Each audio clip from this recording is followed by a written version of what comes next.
September 2ஆம் வாரத்திலே 2ஆம் அல்லது 3ஆம் வாரத்திலே ரயில்வே நிர்வாகம் இந்த அம்ரித் பாரத் திட்டத்தின் கீழ் புதுப்பிக்கப்பட்டிருக்கின்ற பொம்முடி ரயில் நிலையத்தை திறப்பு விழா செய்வதற்கு முழு ஏற்பாடுகளை செய்து வருகின்றது. இந்த திறப்பு விழா நடைபெறுவதற்கு முன்பாக பொம்முடி ரயில் நிலையத்தில் குறைந்தது 2 எக்ஸ்பிரஸ் ரயில்கள் நிறுத்தப்பட வேண்டும்.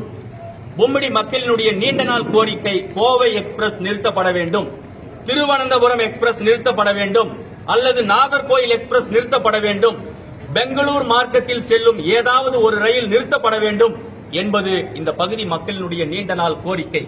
ஒருவேளை இந்த அம்ரித் பாரத் திட்டத்தின் கீழ் புதுப்பிக்கப்பட்டு திறக்கப்படுவதற்கு முன்பாக குறைந்தது 2 ரயில்களுக்காவது நிறுத்தம் வழங்காவிட்டால், இந்த பொம்முடி பகுதியில் புதிய ரயில் நிறுத்தம் வழங்காமல் அம்ரித் பாரத் திட்டம் திறக்கப்படுவதற்கு தேதி குறிப்பிடப்பட்டால், திறப்பு விழா அன்று அனைத்து கட்சியினர், பொதுமக்கள், வணிகர் சங்கம், அனைத்து சங்கங்கள், சுற்றுவட்டார பகுதி மக்கள் சார்பாக திறப்பு விழா அன்றே பொம்முடி பகுதியில் கடையடைப்பு நடைபெறும். அதை திறப்பு விழாவை இந்த பகுதி மக்கள் முற்றிலுமாக புறக்கணித்து கடையடைப்பை நாங்கள் நடத்துவோம் என்பதை இதன் மூலமாக நாங்கள் தெரிவித்துக் கொள்கின்றோம்.